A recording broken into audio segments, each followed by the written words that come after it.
Hey, Sophie.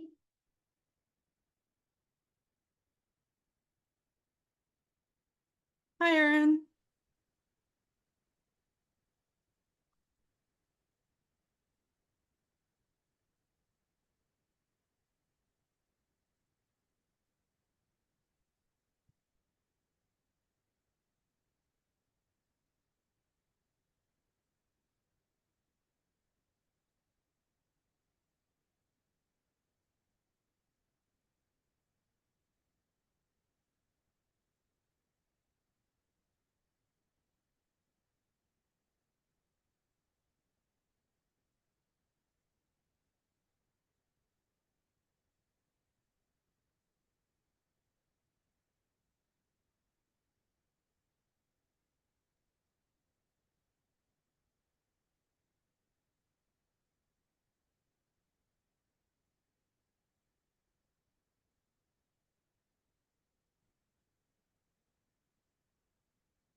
Okay, so it's 7:30 now.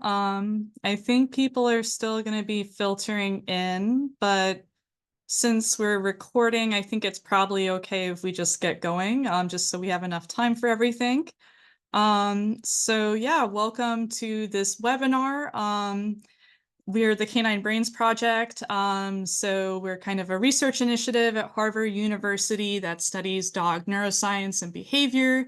I'm a PhD student in the lab, and then Dr. Erin Hecht here is the lab director. Erin, do you want to say anything? Sure. Yeah, I'm a neuroscientist. I run the lab. It's my pleasure to work with Sophie. Sophie's been running our largest dog neuroimaging study for about 5 years, 6 years now. Yeah. We've scanned almost 200 dogs. It's an amazing study, but we still need more subjects. So we have a lot of cool science that Sophie's going to tell you about today. Yeah. Cool. Yeah. So I'm super excited for this. So I'm going to go ahead and share my screen and go into presenting mode. Okay. Yeah. So yeah, this is herding up the facts, the science of border collies. And like I said, I'm a PhD student in the lab, and we're associated with Harvard. So a little bit about me. I have a master's degree in evolutionary biology from the Department of Human Evolutionary Biology. And I am involved in a couple of different dog sports outside of academia. So I do nose work, which is a sport form of scent detection for dogs. And then also canicross, so running with dogs. With my lab mix, she also has some Australian Shepherd in her and other breeds. And I've kind of always been a lifelong dog nerd. And I definitely think that I'm going to, in the future, have a border collie. So I hope to be a border collie person in the future. But this is Taff here, who was the first border collie participant in our research. And yeah, so that's just a little bit about me. Um, and then to kind of give you an outline of how this talk is going to go, first, we're going to talk about a brief history of border collies. We won't stick too long on that just because that's stuff that you can kind of look up yourself. And I think the science is definitely exciting and we want to get to that as well. But after the brief history, we'll talk about the science of herding. Then we'll talk about the border collie mind, brain and behavioral health. Then we'll have a conclusion section, and then I'll talk about how you can get involved in my research if you're interested in that, and then we can have a live Q&A session. So if all of that sounds good, first we'll have the brief history. Herding dogs have existed for a while. There is this book that's called Of English Dogs by a man called John Caius or John Keyes back in the 1500s. And he talks about this type of dog called a shepherd's dog, which is one of two different pastoral dogs, the other being the mastiff that does guarding functions. But he describes here in this early Middle English how this shepherd's dog responds to the handler's voice or whistles and brings sheep and kind of controls their movement for the shepherd. So he doesn't even have to move, you know, with little labor and everything. And wethers right here are castrated rams. So it's wethers and sheep were being herded. And in this kind of book, he goes on to kind of emphasize that these dogs never harmed the sheep, that they were trustworthy with them, and that they also kind of perform some guarding functions as well as a kind of secondary role. They were also described as being pretty moderate in size, so not particularly large or small dogs either way. Okay. Next, sorry, we have, we skip forward in time to the 1700s. Now it's spelled more like this, and we are looking at something that seems like a similar dog to what was described beforehand. And essentially, with this, a shepherd's dog, it was noted that it could control the sheep, particularly with barking, which is not something, if you're familiar with modern border collies, that's not something that modern border collies do, but they used to bark a lot, these shepherd dogs. And they were also thought of as being trustworthy with the sheep and could be left alone with the sheep to take care of them when the shepherd had to go somewhere. So they were kind of this land race of dogs that wasn't quite a breed, but kind of people were selectively breeding them on the small scale. If there was a good working dog, they might breed it to another good working dog from their neighbor's farm, and then you have more dogs. So like it was kind of a low scale sort of breeding operation, and there was definitely regional variation for sure in what was considered a shepherd's dog. If we go into the 1800s, kind of around 1860s and onwards, we have the first example of a companion shepherd dog, or collie as they were sometimes called at that time. So this is Queen Victoria, if you recognize her, and this is her dog Sharp. And Sharp was, from working lines and everything. In fact, there wasn't really a division between lines yet, as we'll talk about later. But she took him for a companion, and it's thought that she took him for a companion because she had just experienced the death of her husband. So she needed some companionship, and Sharp was supposedly a really loyal dog, but he got into a lot of dog fights apparently, and this was noted not only by Queen Victoria herself in her diaries, but also people who encountered this dog. So a lot of people were afraid of this dog, but he was very affectionate to her. So this kind of started bringing these dogs into the popular limelight. And actually, over the course of her lifetime, over 40 years, I think, she had 80 border collies, or what would be later called border collies. So she owned more of those dogs than any other type of dog. And early on in the history, there's definitely sheepdog trials that are happening. This one is from a newspaper clipping referring to a trial that happened in London in 1876. I believe this was the first English trial, or the first trial in England. But apparently it wasn't very successful because a bunch of the Weathers escaped and ran around the city, and they had a time catching them. But essentially, in the earlier 1870s, we had the first trials in Scotland, and then later in 1906, an organization called the International Sheepdog Society is formed. And they hold a trial there, which I think maybe that's actually the first one in Scotland, but there was an earlier one that was in Wales, yes, in Ballia, Wales. And so, yeah, there are these trials that are happening. So really early in the breed or the type, there's this big focus on function. Although at some of these trials, there was also a confirmation section later, although later in history, the two things would be completely separated.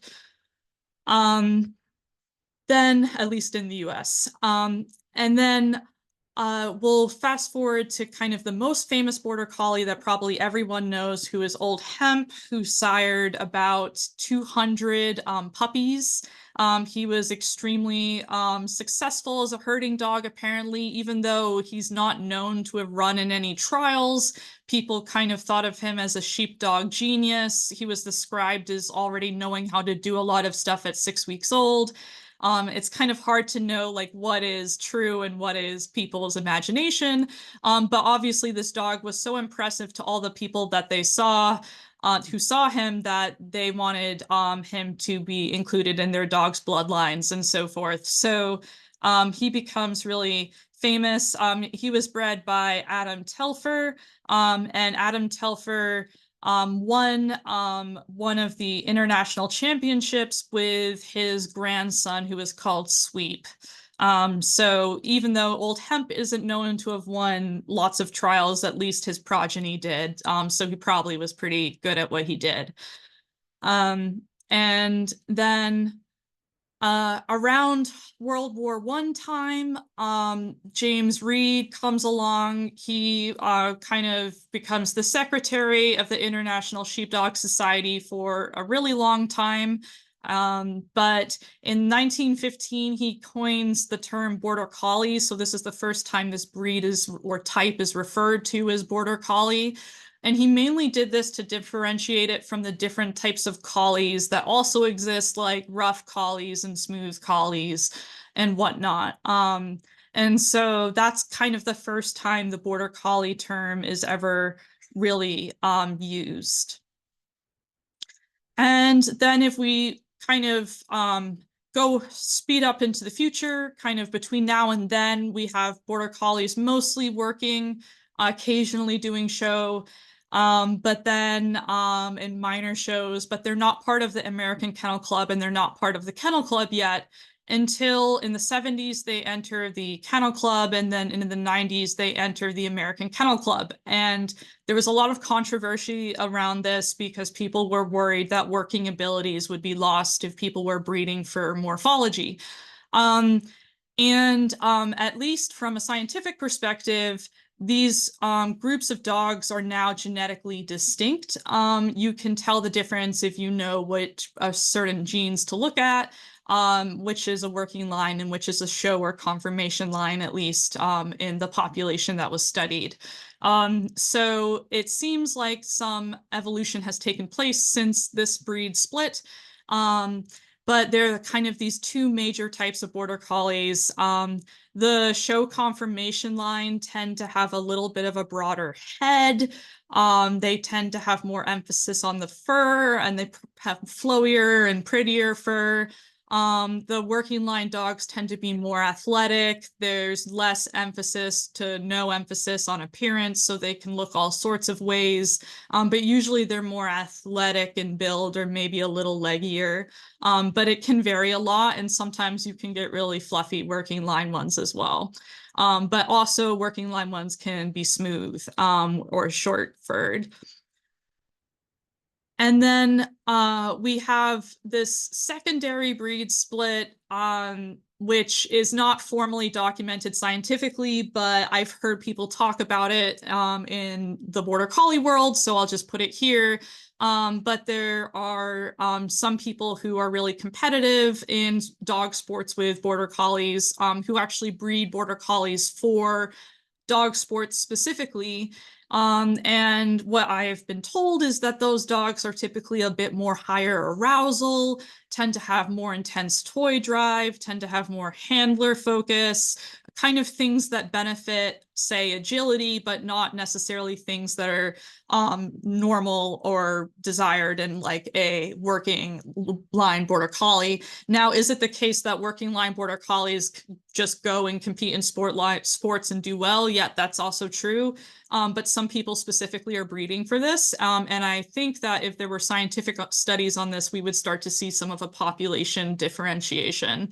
And this is happening around the turn of the century when dog sports are becoming bigger and bigger. So that's kind of the history of Border Collies, which kind of lays the stage for the science of herding. So we're going to kind of talk about the original function of Border Collies and kind of how that's shaped them since. And to kind of begin, I'm sorry if this is super basic for people who herd with their Border Collies and whatnot, but for people who don't, I just kind of want to go over a few basics about herding.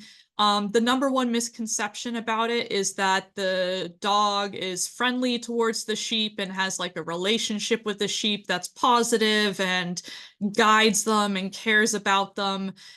That's not really the case. In fact, it's controlled predatory behavior.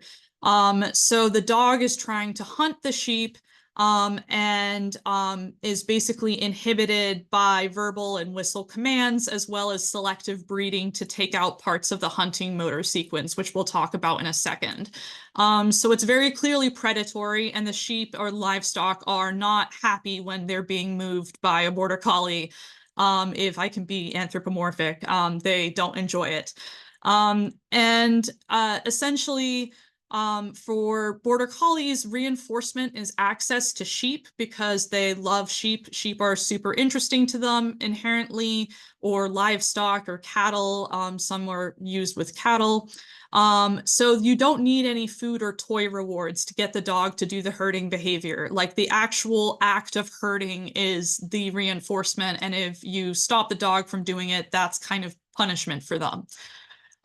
Then inhibitory commands and cues are commonly used because you have to control the distance of the dog to the sheep and make sure that the dog is not scaring the sheep too much for the sheep to freak out. And then you lose control over them. And they basically herding is rooted in instinctive motor patterns that are shaped through training. So while it is the case that Border Collies are kind of born knowing how to give eye, in most cases, it is not necessarily the case that they can just then go out and herd successfully. Like they would have to be trained for years. And I just want to shout out Lily Chin, who might be in the audience. I think I saw her in the audience list, but I really love her predatory motor sequence from her Dogs of the World book. This is kind of, I believe, based off of a lot of scientific papers, including stuff from Raymond Coppinger, that talk about kind of this motor sequence that canids or dogs go through as they hunt things. So in the wild, up here in the orange is the wolf, and essentially the wolf would search or hunt for some sort of prey, then they might orient towards it, then they might stare at it, stalk it, chase, grab, bite to immobilize, possess, basically gain control over it, kill, bite, dissect, and consume. Sorry if that's a little graphic, but that's basically the motor sequence that a lot of carnivores, including wolves, go through.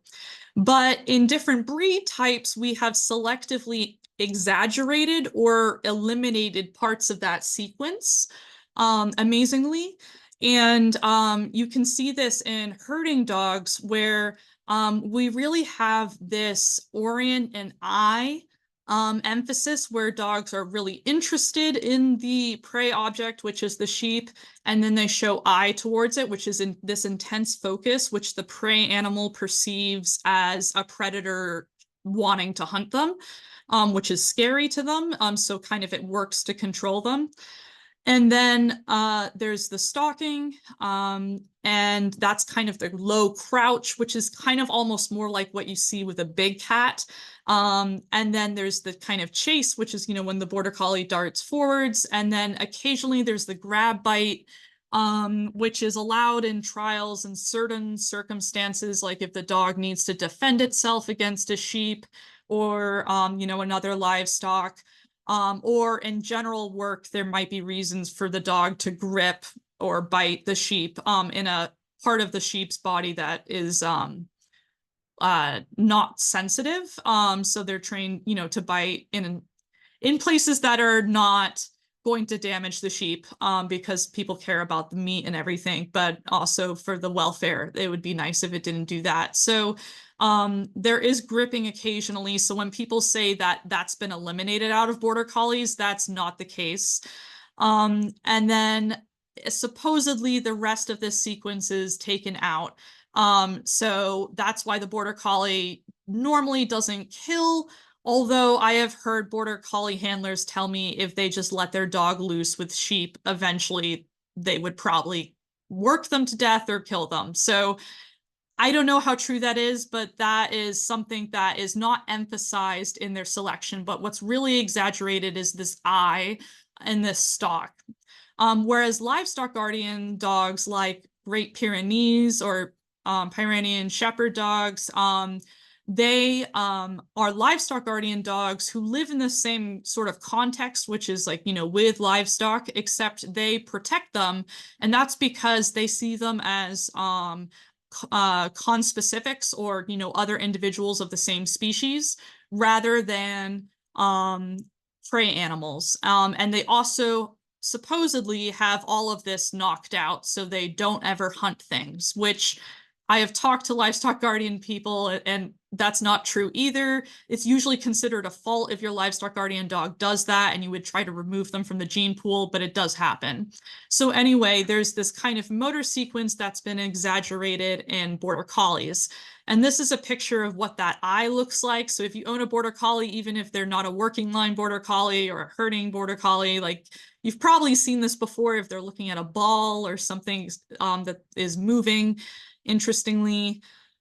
And then there's also that like characteristic low crouch stalk, which is very different from the more upright stance of like an Australian Shepherd or other sorts of herding breeds. And I don't know if this will share volume, but I'm just going to show this video where this guy, Sean the Sheep Man, talks about, he's from Scotland, and he talks about his herding here, but here's a good example of him working the sheep. Come by, come by. So he's using the word come by right now, which is telling the dog to go Lie left and like lie down to stop putting Good pressure boy. on the sheep. And that'll do. He just told the dog that it's over. And if I go back a little bit earlier,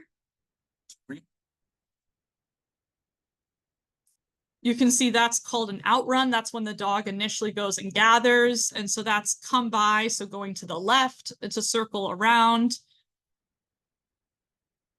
And steady and lie down. And so he's kind of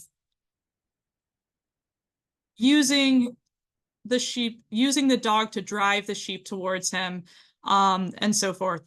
So basically there's a lot of directional control that's present, and kind of up until recently, not much was known about the science side of this, until this paper that came out this very year that I'm super excited about, that I think is from Elaine Ostrander's group.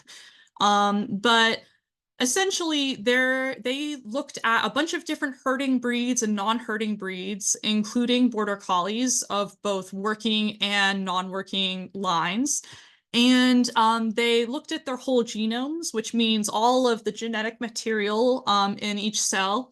And they essentially were able to identify through correlational analysis certain genes that were different in the herding dogs and specifically in the border collies.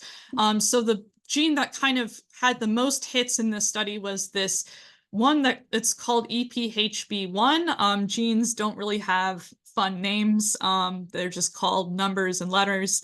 But essentially this gene is kind of involved in a lot of basic functions of wiring the brain and forming connections in the brain. So it makes a receptor that goes on neurons that can adjust the strength of synapses. And then also it can encourage the formation of excitatory synapses. So if you don't know what a synapse is, that is kind of the junction in between neurons, that kind of where information is sent. So if two neurons synapse together, that means they can communicate with each other. So it's basically helping different cells in the brain communicate with each other. And it has been selected for in herding breeds, and they can do genetic analyses to determine that. There's been positive selection, and in fact, in border collies, there's this frequency of one version of it called T, which is the herding version, which is very predominant in the population. It's like 75% of the population. And then the C allele is present in the non-herding. So allele is just like a version of the gene. And so it not only does that differentiate border collies from non-herding breeds, but it also differentiates working from conformation line border collies. So conformation line border collies, I believe in the study, are more likely to have the non-functional variant. And so that's really interesting. And it turns out that they had some behavioral data too to pair with this. And in this diagram, it's a little bit weird, but -2 means extremely toy directed, so like loves toys, and +2 is not at all toy directed, could not bother. The haplotype or larger variant associated with herding, associated with this gene, was more closely associated with toy-directed behavior, and having the non-putative haplotype, or the haplotype that they thought was functional, was meant that you were more likely to be non-toy directed. So it seems like this is playing a real role in behavior, potentially motivation, but more research needs to be done there to kind of understand exactly what is going on. There's also another gene, which is called the CD44 gene. This is a gene that is a cell adhesion receptor that kind of controls the support cells in the brain. So even though your brain is made up of a ton of neurons, there are actually another type of cell that are just as common called glial cells that support all the neurons and help feed them and structurally support them and help their immune system and everything. And this gene is in charge of those. And those have an indirect role, we think, on things like forming synapses and getting rid of excess neurotransmitters and things like that. So these cells are definitely functional and important. But in addition to kind of modulating those cells, it's also known in rodents to be involved in forming new neurons in the hippocampus as an adult. So this is the hippocampus brain structure. And in most mammals, or all mammals basically that we've studied, you do not create new neurons or new brain cells in adulthood, except in the hippocampus brain region and maybe the olfactory bulb. So this is definitely interesting. So it's kind of promoting maybe that formation of those cells. And the hippocampus is generally involved in spatial navigation and memory. So you can see how it would be useful to have more neurons for learning new things. And this has been selected for in herding breeds, but wasn't different between herding and non-working border collies. And then the one other gene I want to talk about, there are many more implicated in this study and a few others, but this is the TFAP2B gene, which is kind of a transcription factor, or what is more colloquially known as a gene switch, that turns genes on and off, other genes on and off. And it is known to be particularly active in the brainstem, particularly in parts of the brainstem involved in arousal. So it regulates sleep, which is, like when you're not aroused, you're asleep.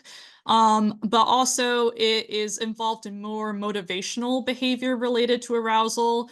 And in humans is implicated, and in rodents as well, is implicated in addictive reward-seeking behaviors. And there's actually a study that I don't have cited here, but that recently came out showing that arguing strong evidence that dogs can become addicted to playing. And so this kind of might fall into that kind of toy drive thing that we see with border collies. And this has also been selected for in herding breeds, but doesn't differentiate working from non-working border collies. So really the only one that I'm going to talk about in this talk that differentiated the working from the non-working was this one.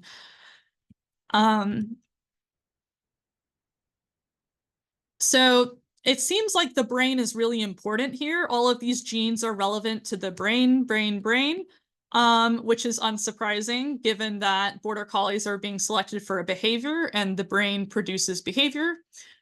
So kind of Erin and I have wondered, well, what about the brain of these working dogs? And we've particularly been interested in knowing within border collies kind of how selective or how training has changed the brain.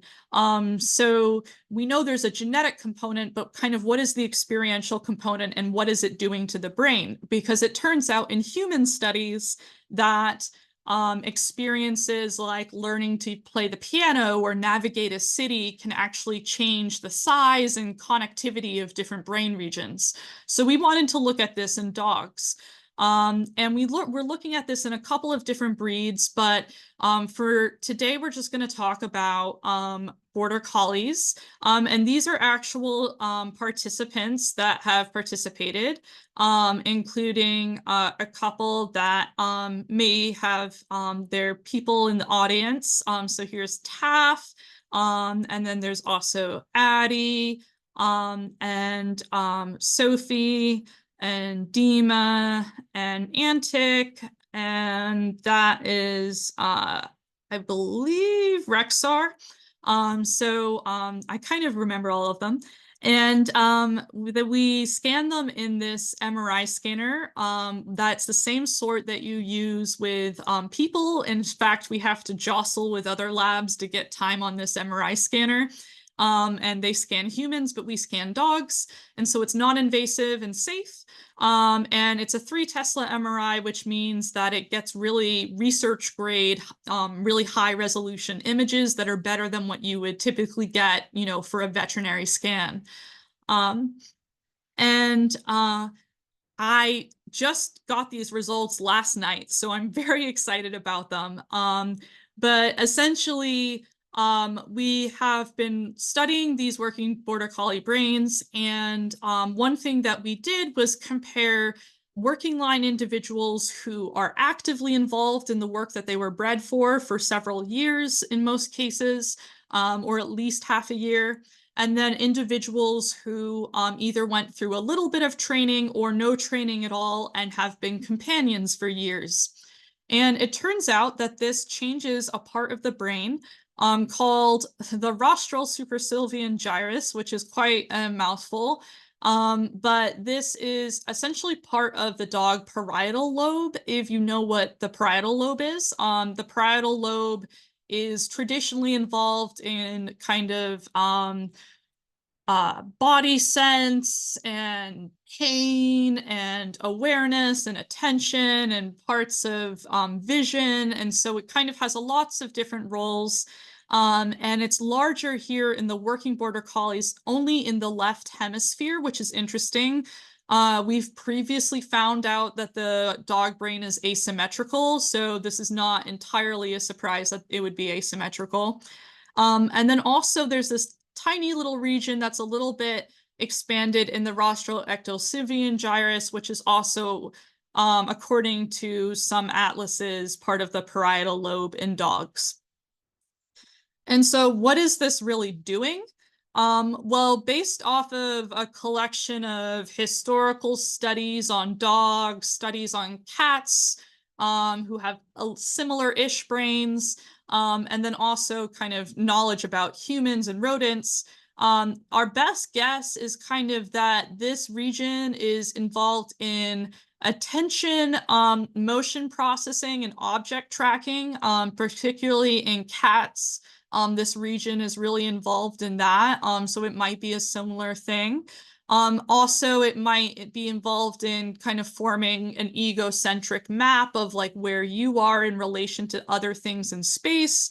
And then it's also known in cats to be very heavily involved in eye and head orienting and pursuit. So probably that eye is partially coming from this brain region potentially. So these are, unpublished results, and these aren't the final results. They're kind of preliminary, just because we don't have the full sample size yet. We need more dogs to participate, but this is what we can already tell even with a small sample size. So once we have a larger sample size, we'll be able to see more and more.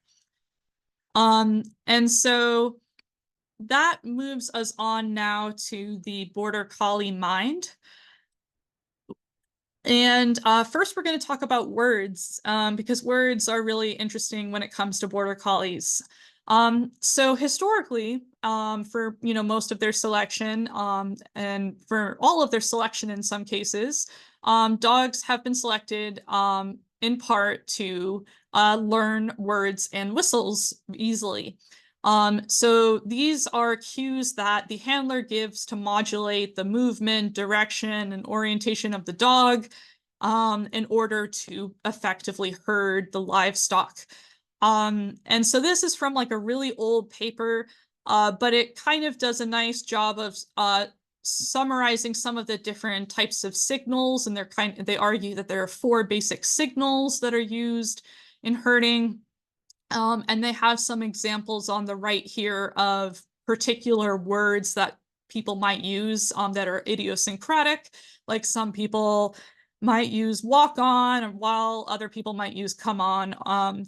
And also for most border collies, not only do they learn the verbal version of all of these cues that are directional and everything, but they also learn the whistle equivalents. And the whistle is so the shepherd can communicate with the dog at longer distances because it travels further. And so dogs it kind of doubles the amount of vocabulary that the dog needs to know, if you think about it. And also what happens with a lot of these working dogs is they trade handlers multiple times throughout their lives. And oftentimes different handlers have slightly different whistles or cues that they give, and so they have to learn new ones. So really learning words and whistles, I think, is something that has been important to the evolution of border collies for a while. And I think there's evidence to kind of support that grand claim. One being the famous Chaser, the border collie. She learned 1,000 toy names. I think it's actually 1,022. But she essentially was owned by this professor named Dr. John Piley, I think was his name. And he was a psychology professor who started training her from a very young age to learn different words for toys. And how he did it was he had her retrieve different objects from different rooms that he would call for. So it was kind of like a fetch game that was also a word learning game. And you can see that she made really steady progress over months of training. And the reason why it stops is because I believe he ran out of time, or at least that's what people say, is that the humans had other priorities, and so this wasn't a priority anymore. So it's not that the dog had a necessary limit at 1,000, that's just where they stopped. So this is really remarkable. This is kind of thought to be the most words any animal has ever reliably known. It's super impressive. So is this unusual? Can all border collies do this? Well, it turns out that Chaser wasn't absolutely unique. There are other dogs that can do this. And there are researchers in Europe who are really digging into this right now. And they call these dogs gifted word learner dogs. And gifted word learner dogs are a rare subset of dogs that can learn many object names. So apparently, this is not a common thing in the population that they've surveyed, but it occurs in some dogs, and the majority of those dogs that are these special word learning dogs are border collies. So that's very interesting. They learn words during play, like I just described, and they can do a lot of kind of complicated things. So they can learn words by exclusion. So if you say, go get the wiffle waffle, and the dog runs into the room, and there's one toy named the pig that they know and another toy that they've never heard the name of, they can then therefore infer that that new toy is the wiffle waffle, bring it back, and then learn it in just that one trial in some cases. So that's really interesting because that's a kind of like a concept called fast mapping that happens in humans, where children learn words very quickly and adults too. But that is something really cool that these dogs can do. And they also, in personality, tend to be significantly more playful, which is kind of unsurprising because the whole reason these dogs learn these words is because they want to play this game. So to kind of just show an example, this would be a dog retrieving from another room some objects that have different names, and there can be different combinations of them and so forth. So now I want to play a game with all of you. So I think this might be interesting because you might wonder, how many words does your border collie know? You might not have thought about it before. But I'm going to ask you to look at these lists here and tally on a piece of paper or on your phone which ones your dog reliably knows or that you think they know. You can also include words or names that aren't included on this list, but we're really looking for kind of what is the maximum number you think that your dog knows. And then we're going to report it in a second and see how it compares to scientific findings. So I'll just give you a second to do that.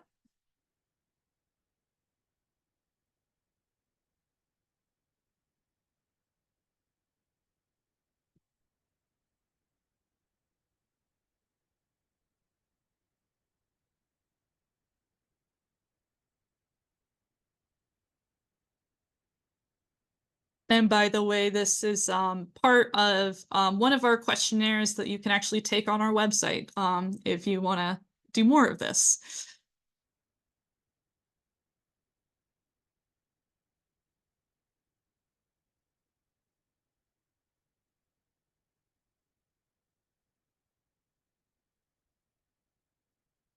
And if it's like a 2-word phrase like roll over, that just counts as 1 word.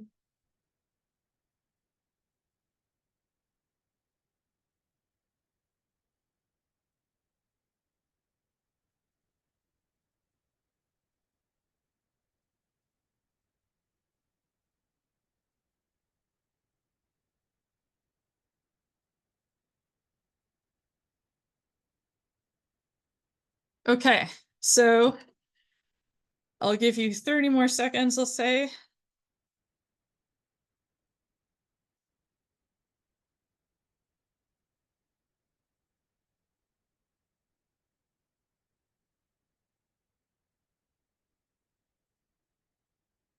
All right. So if this works, we'll see if technology works for us. Okay. So you can use this QR code, or you can use that code there to enter how many words your Border Collie knows. Please only enter it if you have a single breed Border Collie, just because it might skew things if you have a mixed breed. But feel free to go add stuff there. I hope that I have enough here. But let me see. Oh, okay. Seems like we're starting to get some responses. Wow, someone knows 40 plus. Okay.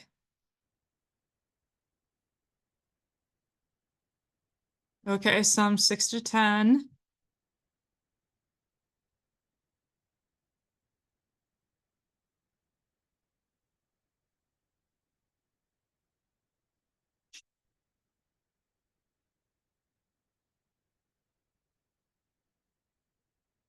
And don't feel bad if your dog knows more or less. It's not a competition.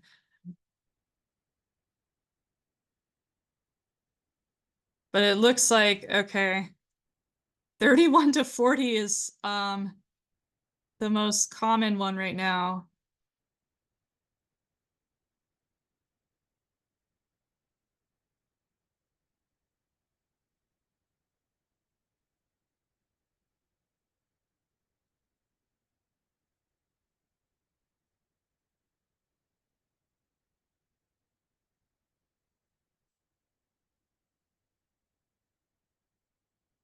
Okay, I'll let it go like a little bit longer.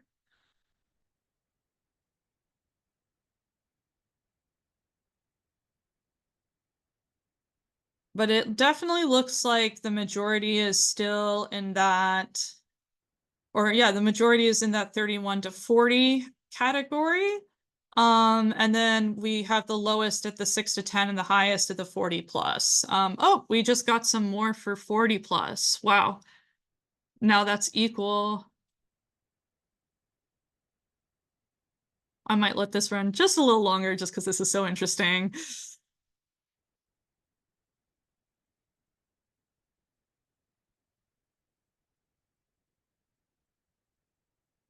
Okay, so now 40 plus. Wow.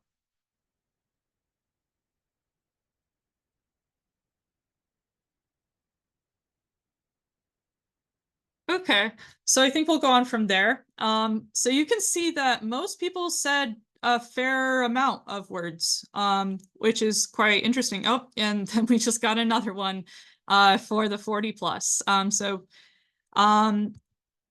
to kind of continue, that is something that we have found in our data.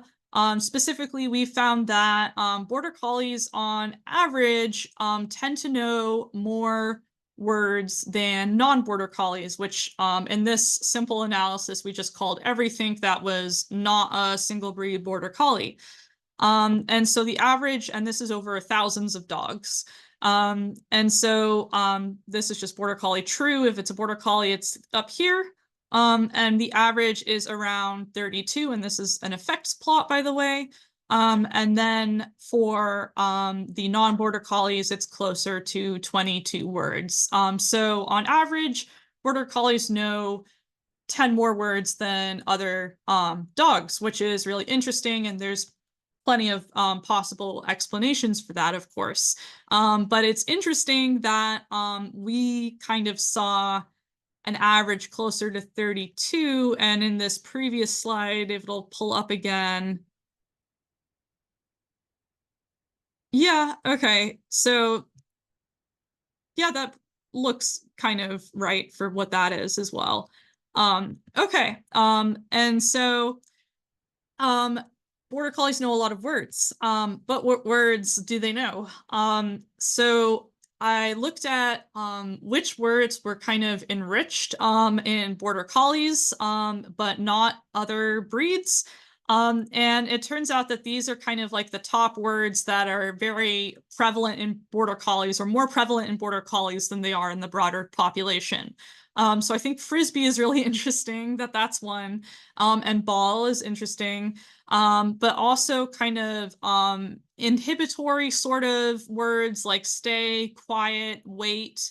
Also a kind of social words like dog, or animal words like dog and cat. Functional word like potty, a reward word, and kind of an obedience word. So those seem to be the sorts of words that are kind of more prevalent among Border Collies, at least in our data set, which is quite interesting. And also I'll say in our data set, I would guess I have to look, but it's predominantly companion Border Collies rather than working Border Collies. So Border Collies seem to be good at learning words, but are they smart in other ways? Everyone says they're so intelligent, but how do they actually compare to other breeds? Well, there's this one study by Gentilla et al. In 2022, which does a really good job of finally, investigating this question rigorously across a large sample size. So I believe there's about 1,000 dogs in this sample of these different breeds. And they looked at one type of cognition called self-control or inhibitory control. And this is the ability to resist doing kind of the immediate thing that's tempting to do because you realize that there's a smarter way to go about it. And how this is measured in dogs is through this, and other animals as well, is through this cylinder task, where at first this cylinder is made opaque. So they kind of put cloth in the inside, and so the dog can't see through. The dog learns to go to the side to get the food. And then in later trials, they remove the cloth, and now it's suddenly see-through. And if the dog doesn't have good self-control, in theory, the dog will run into the cylinder and get trapped before they eventually get to the food. And so they'll be slower to get to the food. Whereas if they're smart and have self-control, then they'll just immediately go to the side. And correct is just going to the side, I believe, here, rather than bumping into it like this dog is doing here. And out of all the breeds and types studied, Border Collies were significantly had significantly more self-control, meaning they had significantly more number of trials correct. And so they were much better at this task. which is really interesting. And that somehow might relate to kind of the self-control that is expected of border collies when they're herding, because a lot of their cues are inhibitory, like we've talked about before, to kind of stop them from approaching the sheep. But another thing that this study looked at, and this study looked at many different types of cognition, but I'm only going to talk about these two. Another type is social attention, which is what the dog does when faced with a really difficult problem that they can't really solve on their own. Do they try to solve it independently, or do they look to people for help? So this is sometimes called the insolvable task or the impossible task. If you've ever participated in any of our behavioral research in our lab, then your dog has done this or a version of this, but here it is here. They basically look at how much the dog looks at people. And the Border Collie doesn't give the most social attention or look for the most social help. The Australian Kelpie, a closely related breed, actually does the most. But Border Collies are fairly up there, and at least pretty different from the dogs at the lower end of the distribution. It seems like Border Collies maybe have some innate social attention bias towards paying attention to people. And this is also mirrored in another study that instead of an impossible task, did unreachable task, where there's this dish, which I suppose has food in it, with this cage around it so the dog can't get at it. And there are people in there, including the owner or the guardian and the experimenter. And they looked at two different breeds, Border Collies and Siberian Huskies. And they wanted to know if giving oxytocin to the dogs, which is a neuropeptide that is basically famous for being like the love hormone that makes people cuddly and makes you bond with your infant and bond with your romantic partner and bond with dogs and so forth. So does that make them pay more attention to the person when they're looking for help? And it turns out that oxytocin works differently on the Siberian Husky and the Border Collie. In the experimenter role, it actually oxytocin increased Border Collies looking at the experimenter, who was someone they don't know. But it didn't really do anything with the Siberian Husky. And then with the owner, it turned out that they actually did not spend as much time with the oxytocin as with the placebo. So that's an interesting thing altogether in itself. But what I want to kind of point out here is that the Border Collie is, both dogs are, well, the Siberian Husky is vaguely paying a little bit more attention to the owner versus the experimenter, but the Border Collie definitely is discriminating, and the Border Collie is definitely looking more. So they seem to have a difference in their social attention and also in kind of how this oxytocin system works. And then I'm just going to very briefly go over brain and behavioral health, just so we have enough time for the rest of it. But I just want to talk about, we've just talked about a lot of really positive things about Border Collies. And now I want to talk about a kind of, de-influence and kind of talk about some downsides of Border Collies that I hypothesize are the result of selective breeding for working ability. And one of these things is compulsive behaviors. So it turns out that dogs are a really good model for obsessive compulsive disorder in humans. Dogs, like humans, will do out-of-place behaviors that are stereotypic and repetitive. If you have trouble imagining this, think of a lion pacing at a zoo. That's a stereotypic behavior. But in dogs, it can look like a couple of different things. It can be the dog fly snapping or like biting at invisible flies, chasing lights, staring intently at something, inane for like in extremely long periods of time, like a water dish, or drinking excessively, or just won't stop drinking for more than 5 minutes, all sorts of things like that. And interestingly, these sorts of behaviors are responsive to the same medications that are used with success with human obsessive compulsive disorder, which suggests that it has a similar sort of etiology.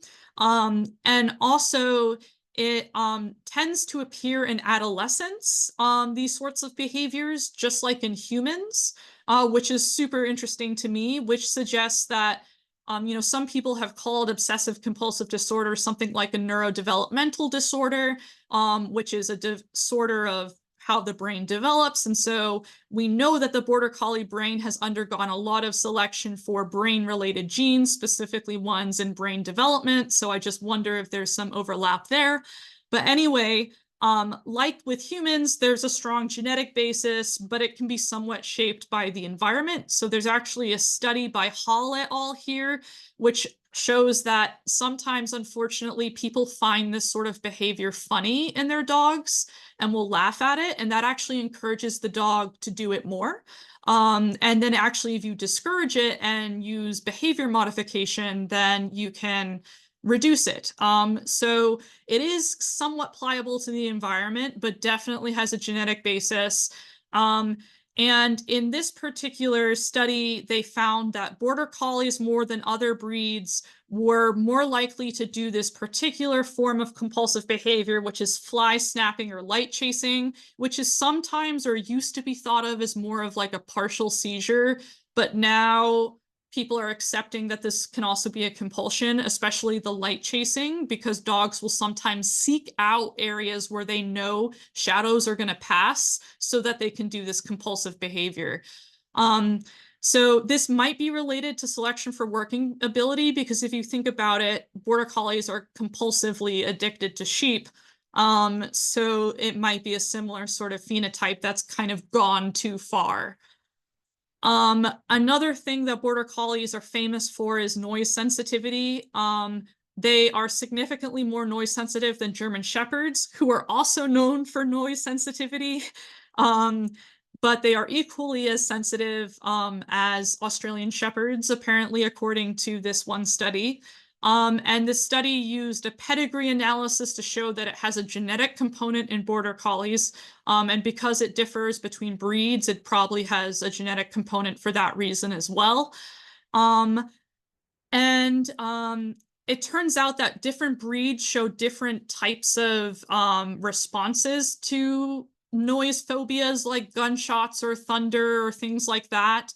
Border Collies are the type that will hide and pant, whereas German Shepherds will pace. So it's kind of good to know about that when you're looking for signs of noise sensitivity in dogs.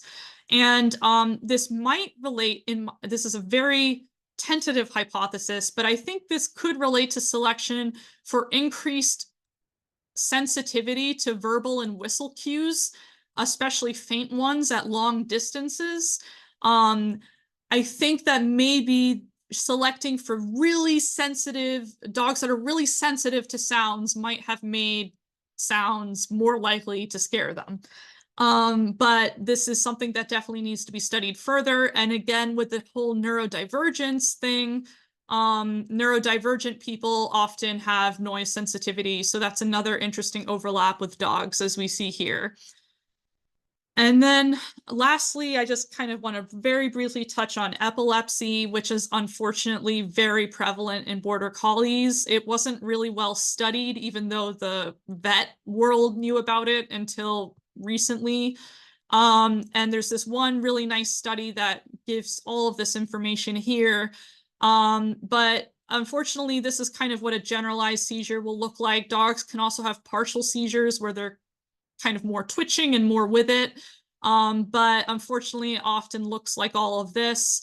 And it's very common in Border Collies, and it occurs very early in Border Collies. And unfortunately, with dog epilepsy, usually the earlier it occurs, the more severe it is. And for a lot of these dogs, the common trigger is stress of some sort, sometimes like going to the vet, sometimes like getting overexcited, sometimes physical stress, like exercising too hard, can do it.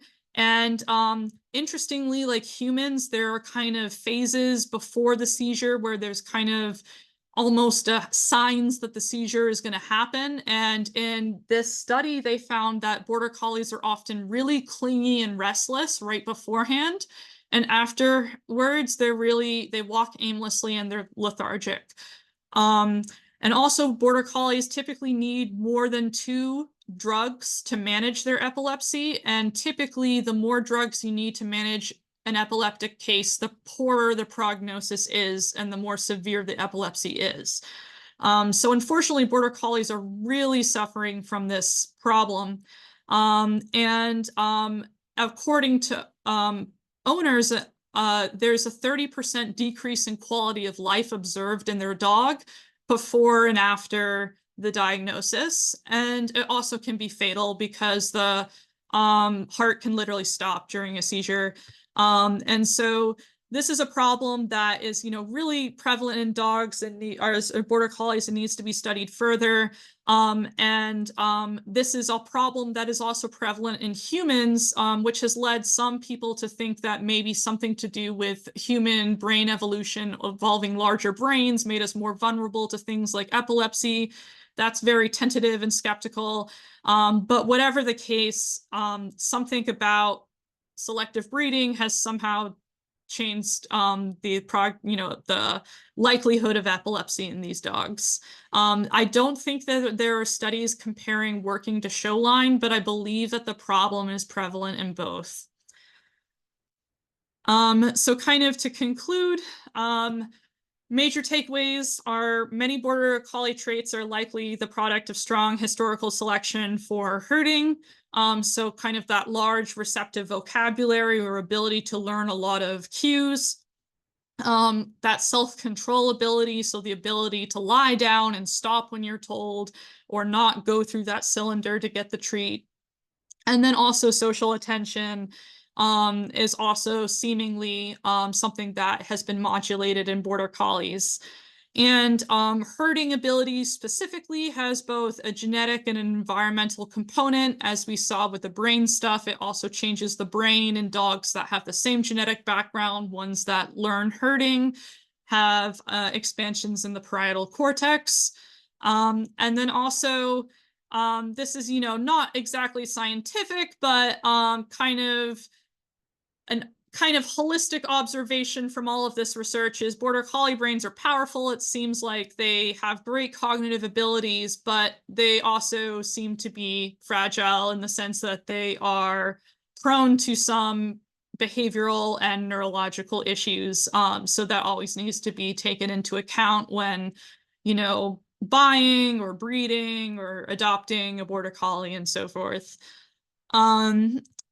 So just one last thing, I'm just going to quickly call you to get involved. So I'm going to, I'll skip this video, but if you want to look at it, it's on our website. This kind of explains who we are, but we've kind of gone through that already. But if you would like to participate and you live super, super far away from Cambridge, Massachusetts, let's say you live overseas, then our online surveys are perfect for you.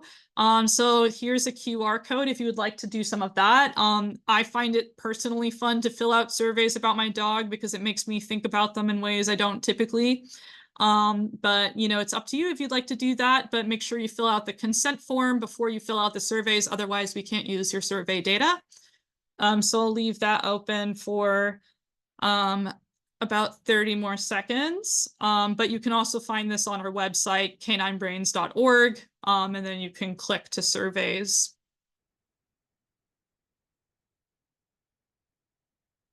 Okay. And then also, we have MRI brain imaging research, which is non-invasive and is along the same lines of that border collie brain stuff I talked about earlier. So if you'd like to check out our MRI studies, you can follow that page, which is also easy to find on caninebrains.org.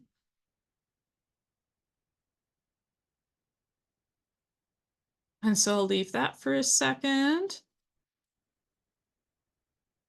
Okay, and then in particular, I want to just do a shout out for my working dog breed study, which is my dissertation study, which is looking at how does selective breeding and training shape the canine brain. So we're looking at this in a couple of different breeds, including border collies.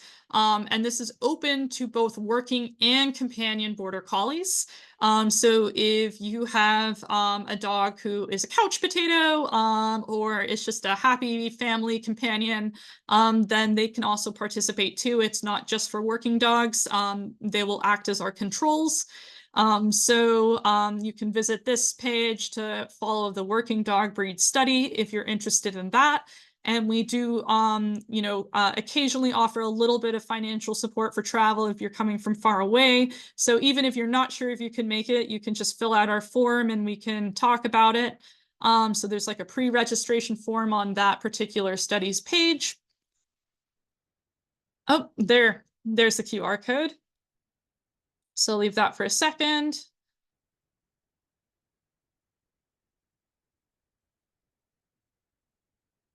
Okay. And then I think I am ready for questions then. So I don't know how we should go about this. So one thing I could do is read. I've kind of been keeping track of questions that people have asked in the chat, things that seem like it would be good for Sophie to answer live. So I could start reading those off. And then if people have Okay. other questions, they could keep asking them in the chat and I'll try to keep up and relay them to Sophie. So one was, are the working and show lines ever crossed? And if so, how much working ability do those dogs have? How much working ability do the show dogs have? Yeah, so it definitely happens. So in that study that I talked about, comparing like the genetic study, they actually showed that even though you can differentiate the populations, there's been a little bit of mixture. So like a little bit of working into the show and a little bit of show into the working. In terms of what that does functionally, I am not experienced enough to know. Although I know that it's a trend in several dog breeds to cross working and show lines to get more moderate dogs, just because some people think in certain breeds the working lines have become too extreme, and so they kind of want to tone them down a bit. But I don't think I've come across a lot of dogs like that, at least in the Northeast. But I can only speak for the Northeast, I guess, and I can't even speak for the Northeast. I can only speak to my experience in the Northeast. Okay.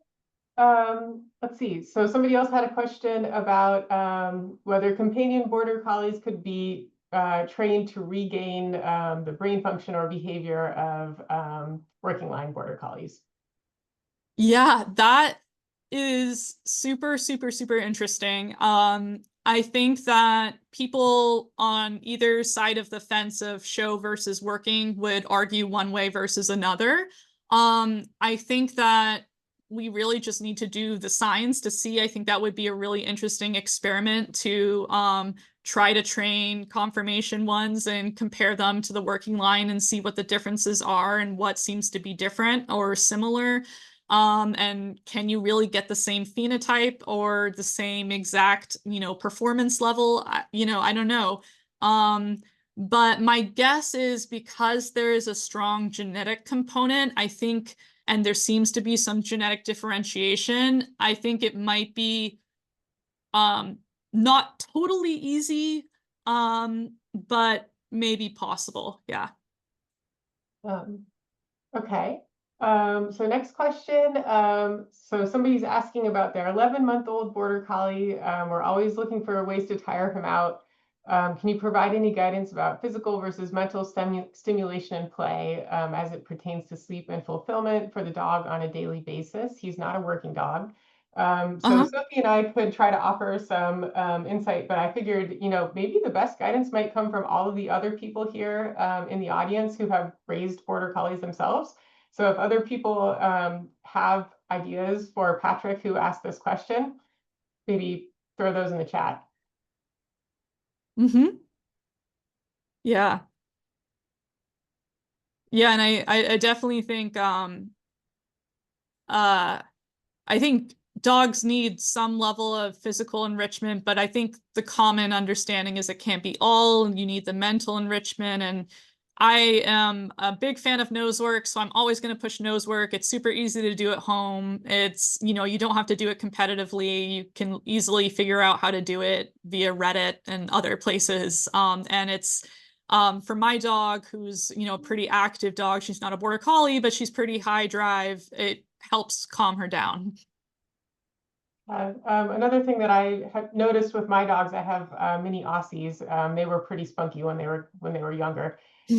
Novelty really was something that kind of seemed like it satisfied that need for enrichment for them, even if it wasn't like a deeply even if it didn't involve a lot of exercise or take a lot of time. If it was something new, that really seemed to stimulate them a lot. Okay, so another person is asking about using buttons to teach border collies words. Do you have thoughts on their effectiveness or whether the dogs themselves prefer it or not? Oh, yeah. This is always like a really fun topic to answer. Um we don't study the button pressing in our lab. But there's definitely a lot of good science that's starting to come out on the button pressing dogs, because I think one of the major issues for the longest time was that people were doing this in their homes, which is really great because it's naturalistic and it's a better learning environment for dogs. But at the same time, you can be subject to kind of human biases that we don't even know about, and kind of the human desire to see what's there, what might not actually be there. And so I'm not saying that dogs don't communicate with buttons or aren't able to do so. I just think that the science now is starting to show that they have some degree of ability to do this. But in terms of whether dogs like it or not, I can only tell of one anecdotal story, which is that I know someone whose dog kind of got frustrated with the button because he would rather just use his normal communicative cue to signal that he wanted food. So like it was kind of like it interrupted his routine and he wasn't a fan of it. But I also know other dogs seem to enjoy it. So I think it's something that's definitely like, cutting edge and out there, and that people should, investigate. But I think at the same time, we should be aware that dogs give us all of these signals that we already have, so we could just learn those as well. Yeah, I think I agree with that too. I think like in general, I wouldn't want to discourage anything that, causes somebody to pay more attention to their dog or interact more with their dog. But also at the same time, you don't want to start ignoring the types of communication that your dog is already using to communicate with you.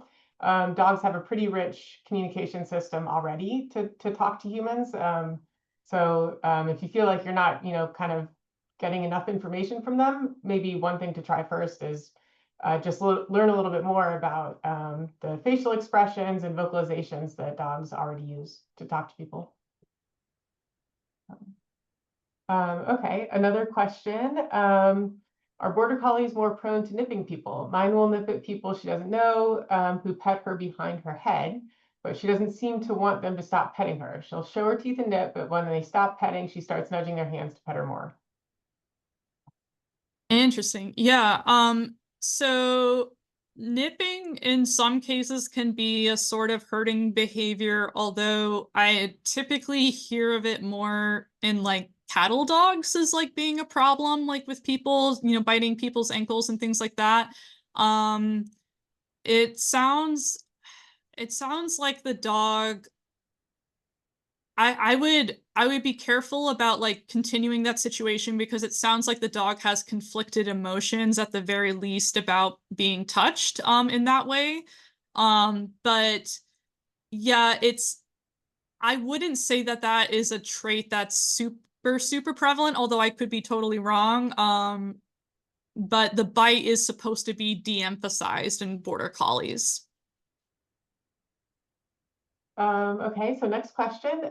With the changes in brain anatomy for the working border collies, was working only defined as active herding dogs, or were dogs trained heavily in agility, disc dog, nose work, etc.? Were they also considered working instead of companion? Yeah, so we were really specific. These had to be dogs whose parents and grandparents all were involved in herding as their primary function, and that dog themselves only does herding and nothing else. So they were only herding dogs, doing herding, no agility or any other activities. For the most part, maybe like fast cat or something like that, but nothing like intensive or skill based. Okay, another question about nose work. Would you recommend nose work as an activity that might help a reactive dog? Yeah, so I'm definitely not a nosework expert. I just want to also clarify that. I'm just a fan. But I have heard from all of the people I've heard talk about nosework, they say it's excellent for reactive dogs. And the nice thing is you can even compete in the sport if you have a reactive dog because they keep all the dogs separate from each other. So it's actually accessible for reactive dogs. Yeah. Let's see. I think that may be all of the questions. There were a few comments, Sophie, about people just thanking you and Oh, saying that they can't wait for your dissertation to come out and that they're excited about your work. oh, Um, that's so sweet. yeah. Um, Cool. yeah. So it's about almost 20 minutes past the end time of our Yeah. seminar. We've gone We've had over. lots of really great questions. Yeah, it was so wonderful that so many people showed up. We have 107 participants. I think a few people have already left. We had, I think, 124 at one point earlier. So this is Yeah, fantastic. yeah. Yeah, Yeah, it's super great, and I know people came from all over the world, so I'm super appreciative, especially if you're watching this at an odd hour. yeah. Yeah. So this will be posted on our website. We'll put the video online. And a few people asked if we could also post the slides. Could we do that, Sophie? Could we put a PDF Yeah, on? Okay, absolutely. cool. Yeah. All right. Well, thank you so much, everyone, and thank you, Sophie. All right, thank you. All right, have a good night, everyone. Take care. Bye.